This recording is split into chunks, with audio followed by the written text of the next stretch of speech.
whenever you're ready.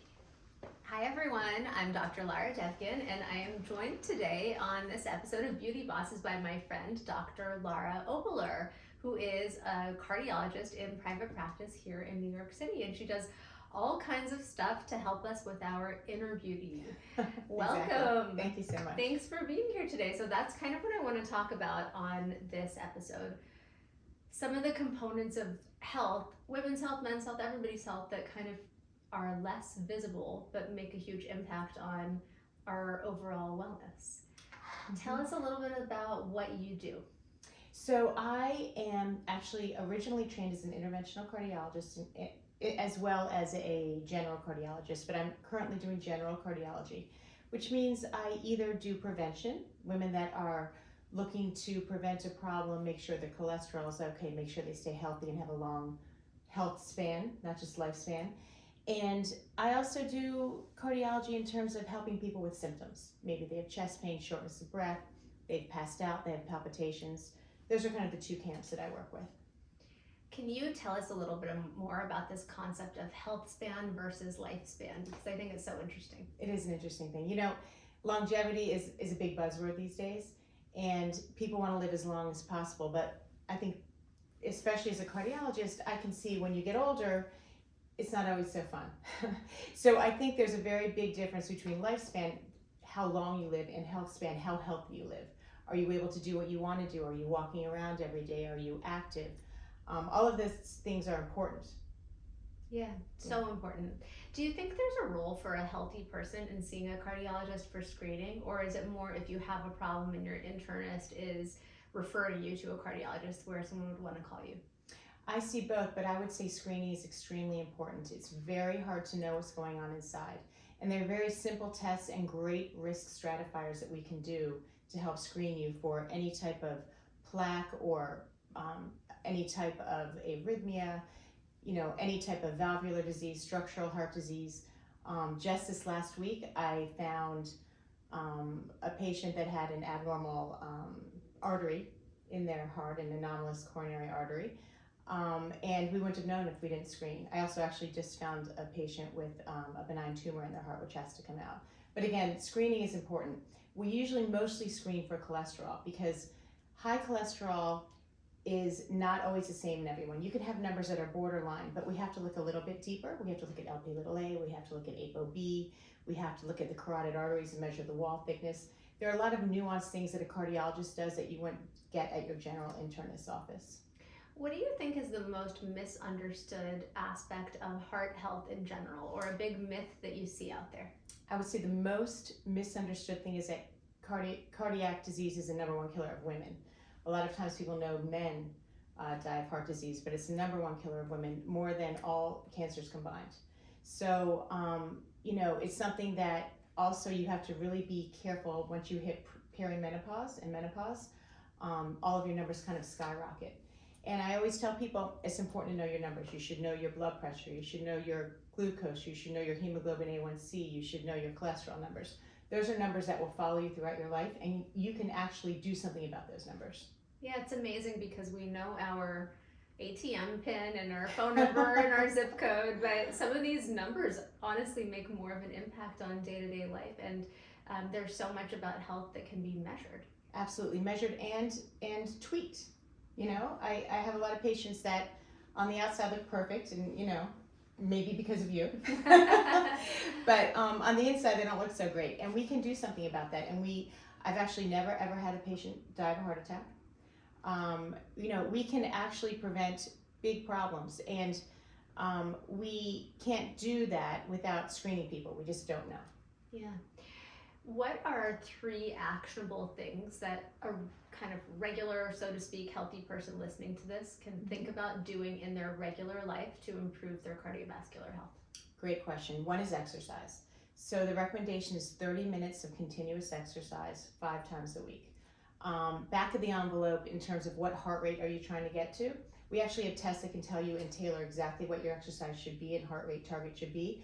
But back of the envelope, you want to take the number 220, subtract your age, and you want to do between 65 and 85% of that number. That's kind of the moderate exercise. Okay, so 220, everyone do the math right now. 220, I'm doing it in my mind. 220 minus your age, minus 20. Just kidding. 29. And then 65 to 85%. Yeah, that should be your number. zone that you're really going Okay. for when you're exercising. And again, For both women and men, or just yeah, for women? both women and men. Now we have tests. We have tests called CPETs, cardiopulmonary exercise stress tests, that can actually give you a tailored measurement of what your heart rate should be. But if you're going to do a back of the envelope, if you're not going to go through that test and all of that, that's how you should think about it. Okay, so exercise, and what are 2 other things people should be doing? Diet is obviously always a big thing. There are a lot of fad diets out there. Some have, been proven, some have been disproven, but I would say what most cardiologists recommend is a Mediterranean diet. A lot of fish, olive oil, legumes, fruits, vegetables, that type of thing. The third, let's see, I would say, this is the hardest thing to do, but trying to decrease stress. And it's very hard, especially you and I, we're moms, we're doctors, we live in New York City. But if there are things that you can do to decrease stress, that is helpful. That's so interesting. Yeah.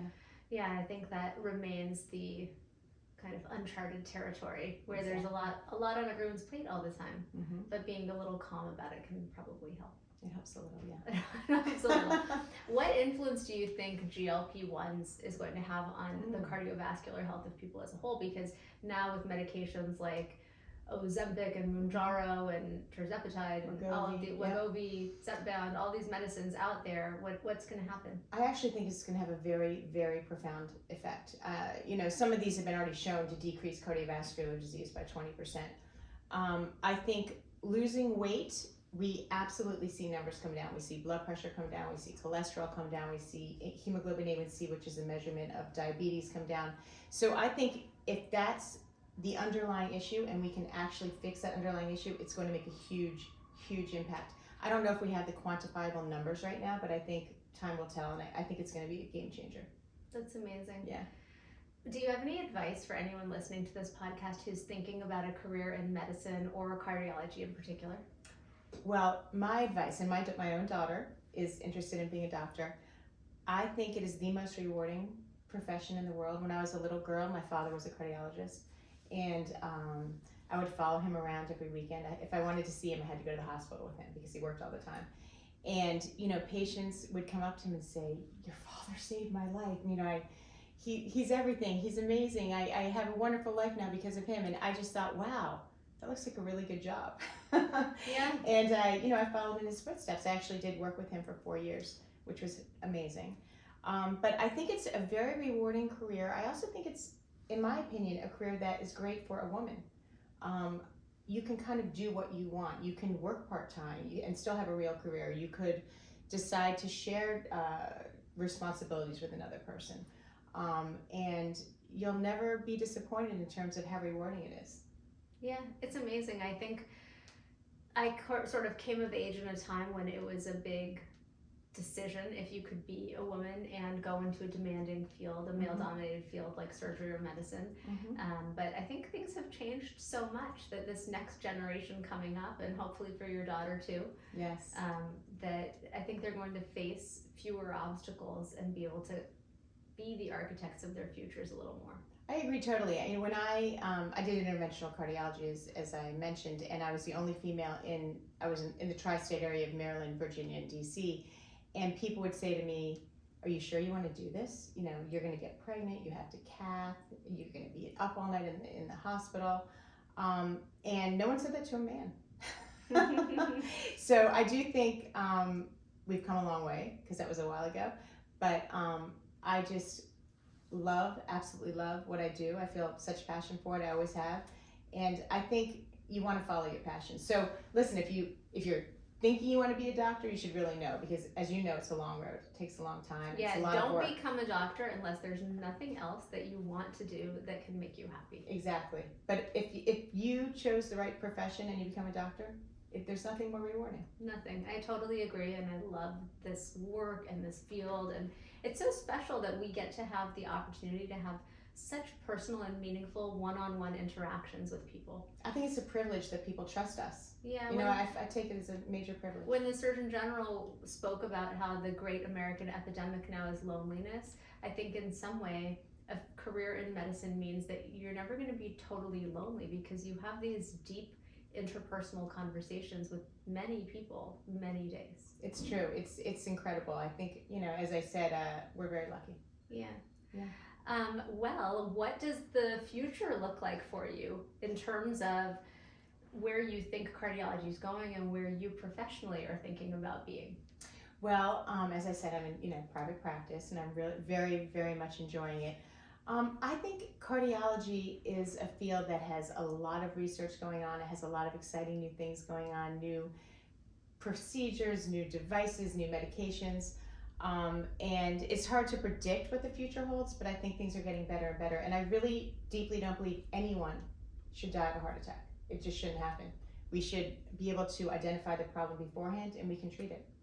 Yeah, that's so interesting, because I think we take for granted this idea that heart attacks are a commonplace event, but maybe they shouldn't be. Maybe we need to re-examine that. Yes, I think we should. What made you want to go into private practice as opposed to the other forms of medicine where you could work in a hospital or in an academic center and so on? It's a great question. So I've kind of done it all. I started in a private practice. I worked with my father in Washington, D.C. That was for 4 years. And then when I came to New York, I joined a private practice interventional cardiology group, which was then bought by a hospital, which then became a big health system. And I found myself almost a cog in a wheel of a huge health system. And I decided it's not how I want to do it. It's not how I want to practice medicine. I really enjoy the doctor-patient relationship. I enjoy knowing my patients. I feel if I'm going to do a good job, I have to know every detail. So that's why I ended up in my own practice, and it's very empowering. I feel like I'm a better doctor. That's amazing. Yeah. It gives you the opportunity to practice medicine on your own terms. Exactly. With everything in the news about health insurance and the murder of the United Healthcare CEO and Luigi Mangione and all of this stuff swirling around in the dialogue about insurance, do you have any thoughts about health insurance and how that impacts doctors or patients or both? It's really interesting you asked that, because my husband was the one that used to submit to our insurance. Okay. And I realized he wasn't submitting anything. So I, about 6 months ago, took over, and I now submit everything. And I now... Like for your own personal... For my own personal... Okay. I also obviously help patients get certain tests approved by insurance, but on a very personal note, which I never thought about. I was always on the doctor side, helping people get approved for... Yeah, that's why I was confused. Right. But now I see the other side, and it's astonishing. It's astonishing, the tactics and the way, the hoops they make you jump through. And I made it my mission to jump through every single hoop. I just wanted to see what will happen. They're gonna make me appeal. They're gonna make me appeal again. They're gonna make me talk to someone. They're gonna make my doctor send more notes. I decided I'm gonna do every single thing they ask. And what happened? We're actually getting checks every week now. But I have to say, it was like almost a full-time job. I mean, what you had to do. From the other side, as a doctor, obviously, I do a lot of peer-to-peers. They have someone that's not necessarily qualified denying tests, and you have to end up talking to a physician in the insurance company and explaining to them why you need the test. And usually they understand. I usually get things approved, but that's another hoop. You have to schedule this meeting. You have to take time out of your day and all of that. So I think there is truth to these tactics. Do I think it's not okay to murder anyone? Of course, obviously. But I understand the frustration that people have. I really do, now on a personal level. Yeah. It's a very broken system. How do we fix it? Oh God, that's a whole other podcast. I brought you on this podcast so you're going to fix American health insurance. That's going to be a toughie. Okay, well, we'll all keep our eyes out on it. Yeah. Well, where can people learn more about you, your work, your practice, and everything? So I have a Instagram account, Lara_Oboler, Oboler. First name Lara, Lara, just Spelled like you. The coolest way. The correct way. And I also have a website, LaraObolerMD.com, I think. But yeah, I'm in New York City. You can look me up. Amazing. Well, thank you so much for doing this, Thank and you. it was so helpful and educational. So fun. Thank you. Thanks. It was fun.